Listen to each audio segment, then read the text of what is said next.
Нұреке, сұхбатқа келгеніңе қуаныштымын. Дебат шоудағы алғашқы жеңісіңмен құттықтаймын. Енді бірден сұрақтардан бастап кетейік, өткен ойын туралы, өткен ойынға шолу жасайық. Өткен ойын не үшін төмен ойын болды, соны айтшы бірінші. Төмен болды ма не? Мен үшін өткені ұйымдастырып жатқан осы 3 жыл болды негізінде. Осы дебат шоуда мысалы қанша ойын болды? Мысалы 10 ойын болды ма? 10 ойынның ішінде ең төмен ойын сол болды. Ойынға байланысты. Не үшін? Білмейді, ол қиын сұрақ мынау негізінде. Мүмкін, менің ойымша бір себеп қарар кішкене андай өте тар алаңда ойнаған. Жоқ, неге сендер дебатерлар, жалпы дебатерлар бір нәрсе төмен болатын болса, ойын төмен болатын болса, қарардан не үшін көресіңдер, қарардан көрмеңдер. Сендер өйткені мықты ойыншысыңдар ғой. Сендер любой қарарда от қою керексіңдер. Енді менің ойымша бір әсер етуші фактор болды сондай. Или арқат шама ойын. Білмеймін. Қиын. Қиын сұрақ па? Енді негізі нюанстар болып қалды. Арекең енді ренжімесін. Арекеңде бір нелер болып қалды. Кейсін жоғалтып алды деген сияқты нәрселер болды. Бірақ Арекеңе молодец. Алла разы болсын, сол ойынға рахмет. Ойында енді өзінің кейсін жоғалтып алса да барынша жақсы ойнап шықты.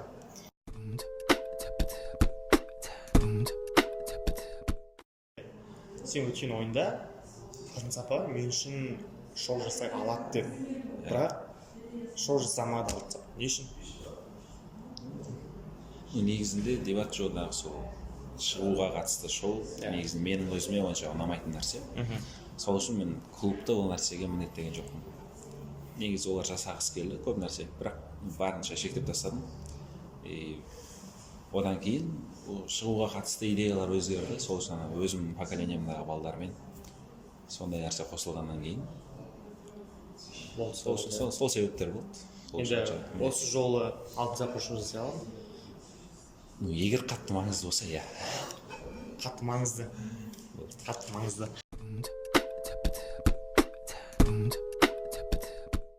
Енді пікірсайыс ұзақ жүресің бе? Жоқ сияқты. Осы 4 жүрістен қоясың? Болды, бітеді. Бір ойыншылар сияқты бітіргеннен кейін 3 жыл жүріп, 2 жыл жүріп жоқ па? Пікірсайысқа байланысты қазір не үшін фан дебатерлар жоқ?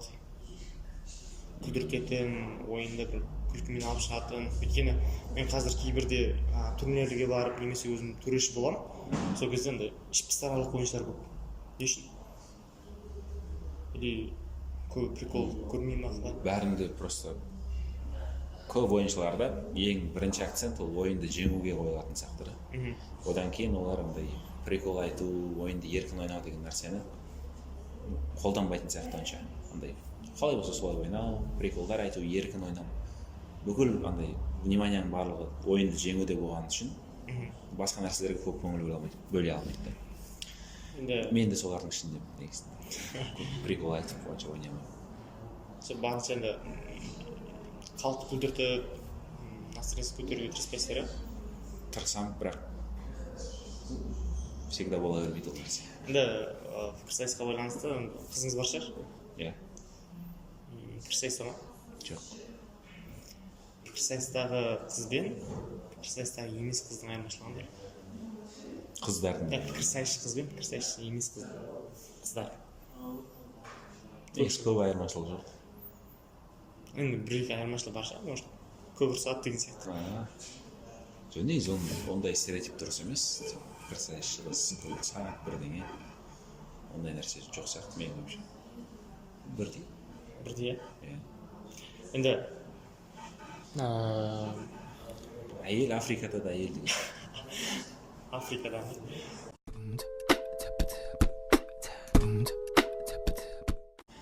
Енді 4 ойыншы шықты, иә?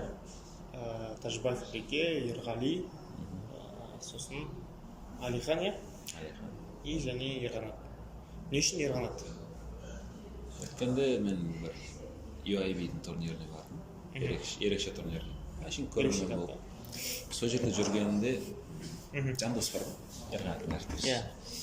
Сол айтты да маған. UIB-ден біреуді таңдашы деді да, Ерқанатты ма или мені ма, екеуміздің біреуімізді. Біз саған көрсетейік шоудың қандай болатынын деді да. Сол сөзден кейін біраз ойланып қалдым да. Сондай Енді сол кісілерге қайтадан ответ қайтарып жатырмын да. Сонда ерген жалғыз шықпай ма сонда сізге қарсы? Жалғыз көмектеседі. Жалғыз шығады ғой, бірақ жоқ, енді әрине ойынға жалғыз шығады, бірақ кейс құруда жалғыз көмектеседі. мүмкін, ой жағынан қатысты емес, просто UIB-лықтарға былайша айтқанда сәлем жолдаймын да. Сол уәде берген шоуларын көрсетсін енді. Сол мүмкіндік туып тұр. Тұр. Шоу көрсетіңіздер. Енді Ерқанаттан қорқасың ба? Ерқанаттан қорқасың ба? Жоқ. Осындай бір қызық нәрсе айтып берейін Ерқанат туралы. Енді Ерқанат мысалға мен дебатқа енді келіп бастағанда ол уже финалдарға шықты, кубок алып атты республикалық. Еще соны неден алып? Мен әрбір кезде көрермен болып жүргенмін, таймкипер болып, дебат онша ойнай алмаймын. Сондай ғой, мықты тез көтеріліп кеткен балдардың бірі ғой, бірінші курстан бастап. И заңды сұрақ туындауы мүмкін да, ол ертерек неғып кетті, мықты игрок болып кетті, жақсы ойнайды деген сияқты. Бірақ менде ешқашан ой болмапты осы Ерқанатқа қарсы түсіп қалсам, ұтылып қалам ау, өтпей қалам ау, қорқыныш деген сияқты ше.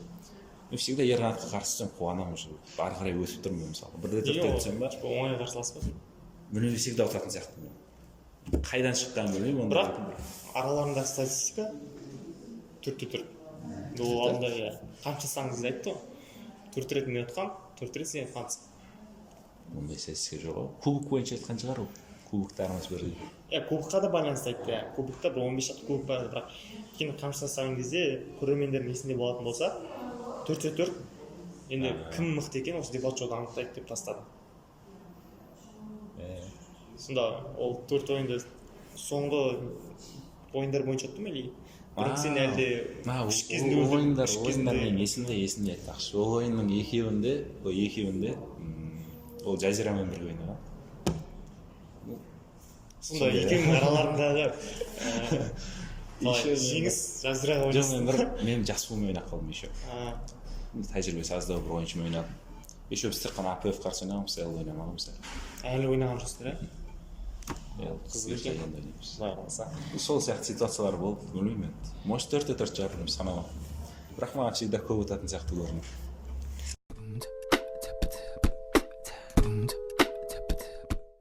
Енді Үке, Ерқанаттың қандай минустары бар? Ерқанаттың ба? Менің ойымша бір минусы бар, тұрақты ойыншы емес. Тұрақты ойыншы емес. Кейбір ойындары жақсы шығады, кейбір ойындары онша емес. Құбылмалы да, настроениесіне қарап өтеді. Аз дайындалады, білемін оны. Талай рет бірге дайындалғанбыз турнирлерге.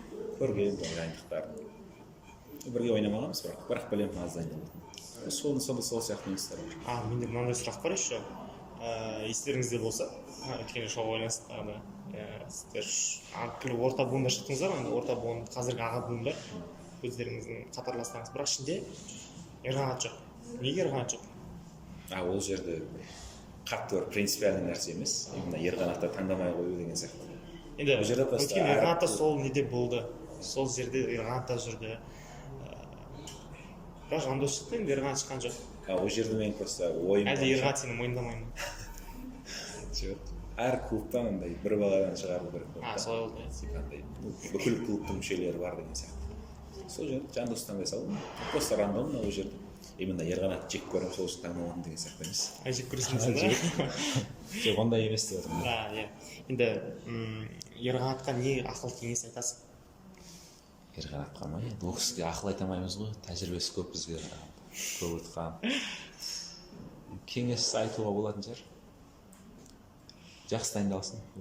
Өйткені ол кеңес қатты керек оған. Көп дайындалған. Одан соңды ойлайсың ба? Жоқ. 100% ұтасың. 99%. 1%? Оған да шанс берген де. 1% Ерқанат ұтады. Тұрол саған қанша процент берген дейін ба? Қанша? 30% берді. Өзі де біліп тұр екен. Кім ұтылатын да?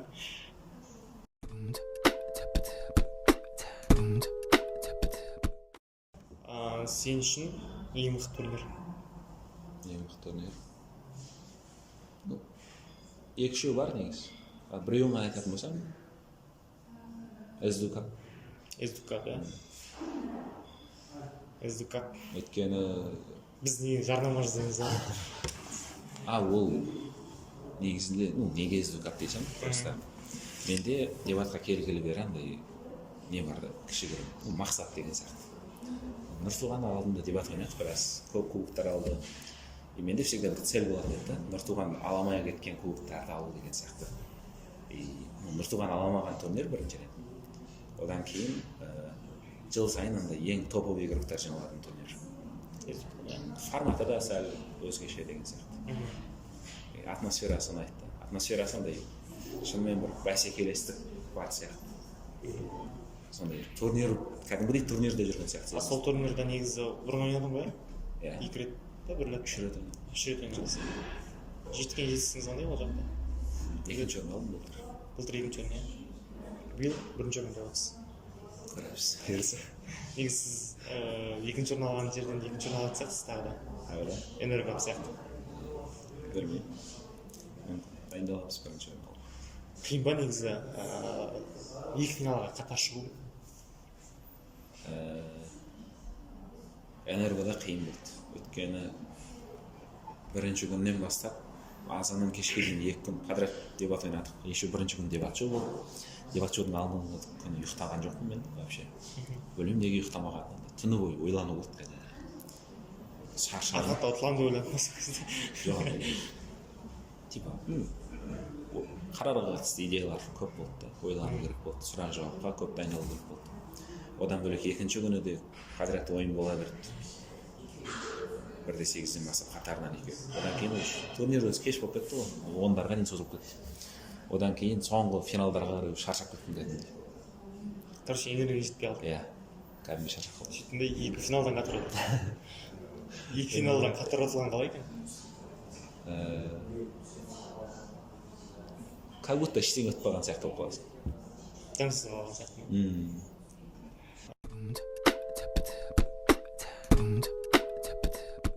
Ерғанатпен былай сұхбат болған кезде Ерғанат сұхбатында айтқан, Нұр сізді көп кубогын ағаңыз арқылы алды дейді, Нұртуған арқылы. Осы туралы не айтасыз? Соның арқасында. Иә, соның арқасында, соның қолдауымен деген сияқты. Өткенде ол айтты ғой, екеуміздің кубоктарымыз бірдей, осы дебат шоуда решающий ойын болады. Кубоктардың санына қатысты айтатын болсақ, ол жерде кім қандай турнирлердің кубогын алды деген сұрақ қою керек сияқты да біріншіден. Мен басқа бір аймаққа барып, бір 20 фракция қатысқан, топ 20-дан ешкім қатыспаған турнирге барып дубль істеп, ондай кубоктарын бүйтіп көбейтпеген. Мен андай алған турнирлердің барлығына списогын айтып берсем, ол жерде кімдерді жеңгендерім, ол туралы айта берсек, көп нәрсені ашу керек болады да. Жоқ, ол жерде ясно болып қалады бәрі. Өйткені, сіз тамамдай жауап айтты негізінде, сұраққа жауап айтты. Ол келген кезде, дебат ойнап жүріп, кубок алып жүрген кезде, Вали Бердімұрат сияқты кісілерді ұтқан. Ал сен ондай адамдардан сізді ұттыңыз ба? Жоқ, ол былай айтты негізінде. Қазіргі ойнап жүргендер, кубок алып жүрген арасында көп андай мықтылар емес. Дәл қазір ма? Дәл қазір мықтылар аз. Мүмкін сондай шығар. Сол үшін сен олар жүрген кезде мен де ұттым. Ұттың, иә? Бірақ кубок алған жоқсың біз. Енді ал сен айтып ол сонда Ерғанат сонда Шымкенттегі, Түркістандағы турнирлер айтып жатсың ғой сонда. Сол жақта қалып, сол жақта ұтылған турнирлер айтып жатсың, иә? Өте қызық екен. Енді егер Ерғанат ұтып жатсаң, кімді көргің келеді? Дебат шоуда. Келесі ойында ма? Келесі ойында. Ерғалиға қарсы. Не үшін Ерғали? Біздің поколенияның арасында аялдана жақсы ойнайтын игроктардың біреуі да. Мысалы мен ол кісі мықты деп айта алмаймын. Бірақ ойын ұнайды. Қуанышбек деген жігіт бар ғой. Өйткені ол елде ойнағанды қатты ұнады мысалы маған. Неге ол кісі кәдімгі естіген сияқты? Ойланып көруге болады, қамшы тастаса көруге болады. Ерғали тастайын дей ме тағы да? Тастайтын шығар. Ойлайды тастайды деп. Не үшін Ерғали таңдамадың? Просто бағана айттым ғой, Жандос сондай нәрсе айтқаннан кейін көрейін дедім. Сонда егер одан біз кейін де соңғы ойынға ойлаймын, қалып иә, жүрсе. үшінші ойын бәрі ойнайтынын біліп тұрмын ғой просто. Ал егер мынандай ситуация болса ше, бұрынғы аға буындардан біреу тастаса, бұрынғыларға. иә, мысалы нұртуғандан қатарластарынан болсын, или басқа біреуден тастаса, яғни біздің поколениеден үлкен біреу тастаса, соны таңдап Оларды кетеміз. таңдамаймын. Неге? Неге? Өйткені қорқады деп ойлайтын шығарсыңдар. Қорыққанда емес мәселе. Просто әр поколенияның өкілдерінің арасында ойын болған кезде ол ойын қызықсыз болады. Өйткені үлкен аға буындар менсінбейді біріншіден. Андай, типа, ол заңдылық қой. Мысалы, кішкентай біреумен ойнап отқан кезде менсінбеу немесе нормально ойнаған күннің өзінде білемін. Түсініспеушілік болады да, әртүрлі поколенияның өкілдерінің арасында. Сол үшін именно дебат шығу үшін ол нәрсе керек емес сияқты. Ол кісілермен басқа жақта да ойнап білу керек. Өзің қатарластармен ойнаған дұрыс деп ойлайсың. Менің ойымша солай.